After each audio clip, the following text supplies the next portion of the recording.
ಮನೆ ಕಚೇರಿ ಮೇಲೆ ದಾಳಿಯನ್ನ ಮಾಡಿ ಸಿಸಿಬಿ ಪೊಲೀಸರು ಪರಿಶೀಲನೆ ನಡೆಸ್ತಾ ಇದ್ದಾರೆ.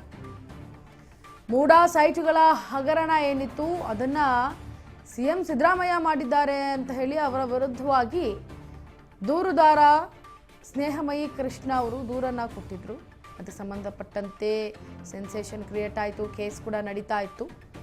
ಈಗ ದೂರುದಾರ ಏನು ದೂರನ್ನು ಕೊಟ್ಟಿದ್ರು, ಮೂಡಾ ಹಗರಣ ಸೈಟ್ಗಳಿಗೆ ಈ ರೀತಿ ಹಗರಣಗಳಾಗ್ತಾ ಇದೆ ಅಂತ ಈಗ ಅದೇ ದೂರುದಾರ ಅರೆಸ್ಟ್ ಆಗಿರೋದು. ಸಾಮಾಜಿಕ ಕಾರ್ಯಕರ್ತ ಸ್ನೇಹಮಯಿ ಕೃಷ್ಣ ಬಂಧನವಾಗಿದೆ. ಸಿಸಿಬಿ ಅಧಿಕಾರಿಗಳಿಂದ ಕೃಷ್ಣನ ಮನೆ ಕಚೇರಿ ಮೇಲೆ ದಾಳಿ ಮಾಡಿ ಪರಿಶೀಲನೆಯನ್ನು ನಡೆಸಿ ತದನಂತರ ಸಾಮಾಜಿಕ ಕಾರ್ಯಕರ್ತ ಸ್ನೇಹಮಯಿ ಕೃಷ್ಣನನ್ನು ಬಂಧಿಸಲಾಗಿದೆ. ಮೂಡಾ ಮಾಜಿ ಆಯುಕ್ತ ನಟೇಶ್ ದೂರು ಕೊಟ್ಟಿದ್ರು ಸಿಸಿಬಿ ಪೊಲೀಸರಿಗೆ. ಇದರ ಅನ್ವಯದಡಿ ಬಂಧನವನ್ನ ಮಾಡಿದ್ದಾರೆ. ಯಾಕೆ ನಟೇಶ್ ಅವರು ದೂರು ಕೊಡೋಕ್ಕೆ ಕಾರಣ ಏನು ಅಂದರೆ, ನಕಲಿ ಆಡಿಯೋಗಳು, ನಕಲಿ ವಿಡಿಯೋಗಳನ್ನು ಸೃಷ್ಟಿಸಿದ್ರು. ಜೊತೆಗೆ ಏನು ಶಾಲಿನಿ ರಜನೀಶ್ ಅವರು ಹಣವನ್ನು ಪಡಿತಾ ಇದ್ರು, ಲಂಚವನ್ನು ಪಡಿತಾ ಇದ್ರು ಅನ್ನೋದನ್ನ ಬಹಿರಂಗವಾಗಿ ಹೇಳ್ಕೊಂಡಿದ್ರು. ಅದಕ್ಕೆ ಸಂಬಂಧಪಟ್ಟಂತೆ ಆಡಿಯೋಗಳಾಗಿರ್ಬೋದು, ವಿಡಿಯೋಗಳಾಗಿರ್ಬೋದು ಅದನ್ನು ನಕಲಿಯಾಗಿ ಸೃಷ್ಟಿಸಿ ಸಾಮಾಜಿಕ ಜಾಲತಾಣದಲ್ಲಿ ಬಿಟ್ಟಿದ್ದಾರೆ ಅನ್ನೋ ಆರೋಪದಡಿ ಇದೀಗ ಎಫ್ಐಆರ್ ದಾಖಲಾಗಿದೆ. ಬೆಂಗಳೂರಿನ ಸಿಸಿಬಿ ಕಚೇರಿಯಲ್ಲಿ ಸ್ನೇಹಮಯಿ ಕೃಷ್ಣ ವಿರುದ್ಧವಾಗಿ ದೂರನ್ನ ಕೊಟ್ಟಿದ್ದಂತಹ ಏನು ನಟೇಶ್, ಮೂಡಾ ಮಾಜಿ ಆಯುಕ್ತ ನಟೇಶ್, ಈಗ ಎಫ್ಐಆರ್ ದಾಖಲಾಗಿದೆ. ಸ್ನೇಹಮಯಿ ಬಂಧನವಾಗಿದೆ. ಮೈಸೂರಿನಲ್ಲಿರುವಂತಹ ಸ್ನೇಹಮಯಿ ಕೃಷ್ಣನ ಮನೆ ಮೇಲೆ ದಾಳಿಯನ್ನ ಮಾಡಿದ್ರು ಸಿಸಿಬಿ ಅಧಿಕಾರಿಗಳು. ಶೋಧ ಕಾರ್ಯವನ್ನು ಮುಂದುವರಿಸಿದ್ರು. ರಾತ್ರಿವರೆಗೂ ಕೂಡ ಶೋಧ ಕಾರ್ಯ ನಡೀತು. ಇನ್ನು ನಡೆಸಿರುವಂತಹ ಸಿಸಿಬಿ ಅಧಿಕಾರಿಗಳ ತಂಡ ಈಗ ಸ್ನೇಹಮಯಿ ಕೃಷ್ಣ ಬಳಸ್ತಾ ಇದ್ದಂತಹ ಲ್ಯಾಪ್ಟಾಪ್ ಎಲ್ಲಿದೆ ಅದನ್ನು ಕೂಡ ಹುಡುಕ್ತಾ ಇದ್ದಾರೆ. ಅದರಲ್ಲೂ ಕೂಡ ಹಲವು ಸಂದೇಶಗಳನ್ನು ತೆಗೆಯೋದಕ್ಕೆ ಸಿಸಿಬಿ ಅಧಿಕಾರಿಗಳು ಮುಂದಾಗಿದ್ದಾರೆ. ಜೊತೆಗೆ 4 ದಿನಗಳ ಹಿಂದೆ ರಿಲೀಸ್ ಮಾಡಿದಂತಹ ಈ ಆಡಿಯೋ ಬಗ್ಗೆಯೂ ಕೂಡ ಈಗ ಶೋಧ ಕಾರ್ಯ ನಡೀತಾ ಇದೆ. ರಾತ್ರಿ ಇಡೀ ಸ್ನೇಹಮಯಿ ಕೃಷ್ಣ ವಿಚಾರಣೆ ನಡೆಸಿದ್ದಾರೆ ಸಿಸಿಬಿ ಅಧಿಕಾರಿಗಳು.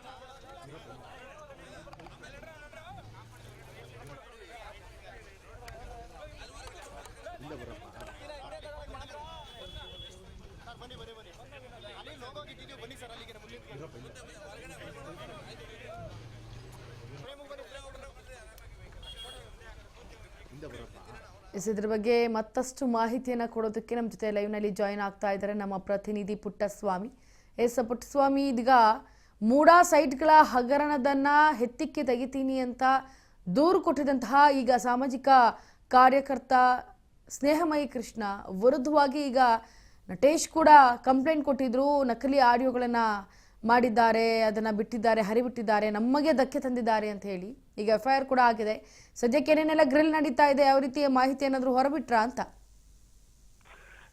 ಏನೋ ಮೈಸೂರಿಗೆ ಅನ್ನೋದಕ್ಕಿಂತ ಇಡೀ ರಾಜ್ಯಕ್ಕೆ ದೊಡ್ಡ ತಲೆನೋವಾಗಿದ್ದಂತಹ ಸ್ನೇಹಮಯಿ ಕೃಷ್ಣ ಅವರು ಇವತ್ತು ನಿನ್ನೆ ಏನು ಅವ್ರನ್ನ ಬಂಧನ ಮಾಡಿರ್ತಕ್ಕಂಥದ್ದು ಸಿದ್ದರಾಮಯ್ಯನವರ ಬುಡಕ್ಕೆ ಒಂದು ರೀತಿಯಲ್ಲಿ ಕಂಟಕವನ್ನ ತಂದೊಡ್ಡಿದಂತಹ ಸ್ನೇಹಮಯಿ ಕೃಷ್ಣ ಅವರ ಕಂಟಕ್ಕೆ ಇವತ್ತು ಅವರಿಗೆ ಒಂದು ಕಂಟಕ ಎದುರಾಗಿದೆ ಅಂತಕ್ಕಂಥದ್ದು ಕೂಡ ಮೇಲ್ನೋಟಕ್ಕೆ ಕಂಡು ಬರ್ತಿರ್ತಕ್ಕಂಥದ್ದು. ಯಾಕೆಂತ ಹೇಳಿದ್ರೆ ನಟೇಶ್ ಏನು ಮೈಸೂರಿನ ಮೂಡಾ ಆಯುಕ್ತರಾಗಿದ್ದಂತಹ ಮಾಜಿ ನಟೇಶ್ ಅವರ ಮೇಲೆ ದೊಡ್ಡ ಒಂದು ಆರೋಪವನ್ನು ಕೂಡ ಮಾಡಿದ್ರು. ಮೊನ್ನೆ ತಾನೇ ಅವರು 1.25 ಕೋಟಿ ರೂಪಾಯಿಗಳನ್ನ ಶಾಲಿನಿ ರಜನೀಶ್ ಅವರಿಗೆ ಕೊಟ್ಟಿದ್ದಾರೆ ಅಂತಕ್ಕಂಥದ್ದು ಲಂಚವಾಗಿ ಪಡ್ಕೊಂಡಿದ್ದಾರೆ, ಇವರು ಕೊಟ್ಟಿದ್ದಾರೆ ಅಂತಕ್ಕಂಥ ಆರೋಪವನ್ನು ಕೂಡ ಮಾಡಿದ್ರು. ಅದರ ಜೊತೆಯಲ್ಲಿ ಒಂದು ಆಡಿಯೋ ವೈರಲ್ ಕೂಡ ಮಾಡಿದ್ರು. ಸೊ ಆಡಿಯೋ ವೈರಲ್ ಎಲ್ಲೋ ಒಂದ್ ಕಡೆ ಅದು ಡೂಪ್ಲಿಕೇಟ್ ಅಥವಾ ನಕಲಿ ಆಡಿಯೋ ಆಗಿದೆ ಅಂತಕ್ಕಂತಹ ಮಾಹಿತಿಯನ್ನ ಲಭ್ಯ ಮಾಡಿದಂತ ಸಿಸಿಬಿ ಪೊಲೀಸರು ಅವರನ್ನ ಅರೆಸ್ಟ್ ಮಾಡಿರ್ತಕ್ಕಂಥದ್ದು. ಅದರ ಜೊತೆಯಲ್ಲಿ ಮೈಸೂರಿನ ಅವರ ಮನೆ ಮತ್ತು ಅವರ ಕಚೇರಿಗೆ ಕೂಡ ದಾಳಿಯನ್ನ ಮಾಡಿ ಸಿಸಿಬಿ ಅವರು ಎಲ್ಲಾ ದಾಖಲಾತಿಗಳನ್ನ ವಶಪಡಿಸಿಕೊಂಡಿರ್ತಕ್ಕಂಥದ್ದು. ಒಂದು ಪೆನ್ ಡ್ರೈವ್ ಮತ್ತೆ ಇನ್ನಿತರ ಕಂಪ್ಯೂಟರ್ಗಳನ್ನು ಕೂಡ ಎಲ್ಲವನ್ನು ಕೂಡ ವಶಪಡಿಸಿಕೊಂಡಿರ್ತಕ್ಕಂಥದ್ದು. ಅದರ ಜೊತೆಯಲ್ಲಿ ಅವರ ಮಿಸಸ್ ಅನ್ನು ಕೂಡ ಅವರ ಮಗ ಮತ್ತು ಅವರ ಮಿಸಸ್ ಅನ್ನು ಕೂಡ ವಿಚಾರಣೆಯನ್ನ ಮಾಡಿರ್ತಕ್ಕಂಥದ್ದು. ಎಲ್ಲೋ ಒಂದು ಕಡೆ ಸ್ನೇಹಮಯಿ ಕೃಷ್ಣ ಅವರಿಗೆ ಭ್ರಷ್ಟಾಚಾರವನ್ನ ನಿರ್ಮೂಲನೆ ಮಾಡೋದಕ್ಕೋಸ್ಕರ ಅಥವಾ ಸಿದ್ದರಾಮಯ್ಯನವರ ಮೂಡಾ ಸೈಟ್ ನ ಏನು ಅಕ್ರಮವಾಗಿ ಪಡ್ಕೊಂಡಿದ್ದಾರೆ 50-50 ಅನ್ನೋ ಪದದಲ್ಲಿ ಅನ್ನುವಂತಹ ವಿಚಾರಕ್ಕೆ ಹೋಗಿ ಎಲ್ಲೋ ಒಂದ್ ಕಡೆ ತಾವೇ ತಗಲಾಕೊಂಡ್ರ ಅಂತಕ್ಕಂಥದ್ದು ಕೂಡ ಮೇಲ್ನೋಟಕ್ಕೆ ಕಂಡು ಬರ್ತಿರ್ತಕ್ಕಂಥದ್ದು. ಎಲ್ಲೋ ಒಂದ್ ಕಡೆ ನ್ಯಾಯವನ್ನ ರಾಜ್ಯದ ಜನತೆಗೆ ಅಥವಾ ಭ್ರಷ್ಟಾಚಾರದ ವಿರುದ್ಧವಾಗಿ ಹೋರಾಟವನ್ನ ಮಾಡೋದಕ್ಕೆ ಹೊರಟಂತಹ ಸ್ನೇಹಮಯಿ ಕೃಷ್ಣ ಅವರಿಗೆ ಎಲ್ಲೋ ಒಂದ್ ಕಡೆ ತಮಗೆ ತಾವೇ ಕಂಟಕವಾಗಿ ಪರಿಣಮಿಸಿದ ದಾಖಲಾತಿಗಳು ಅಂತಕ್ಕಂಥದ್ದು ಕೂಡ ಮೇಲ್ನೋಟಕ್ಕೆ ಕಂಡು ಬರ್ತಿರ್ತಕ್ಕಂಥದ್ದು. ಇಂಚ Puttaswamy, thank you so much ನಿಮ್ಮೆಲ್ಲ ಡೀಟೇಲ್ಸ್ಗಾಗಿ. CCBಯಿಂದ ಸ್ನೇಹಮಯಿ ಕೃಷ್ಣ ವಿಚಾರಣೆ ನಡೀತಾ ಇದೆ ಈಗ. ಬಟ್ 4 ದಿನಗಳ ಹಿಂದೆ ರಿಲೀಸ್ ಮಾಡಿದಂತಹ ಆಡಿಯೋ ಬಗ್ಗೆ ಕೂಡ ಶೋಧ ಕಾರ್ಯ ನಡೆಸ್ತಾ ಇದ್ದಾರೆ CCB ಅಧಿಕಾರಿಗಳು.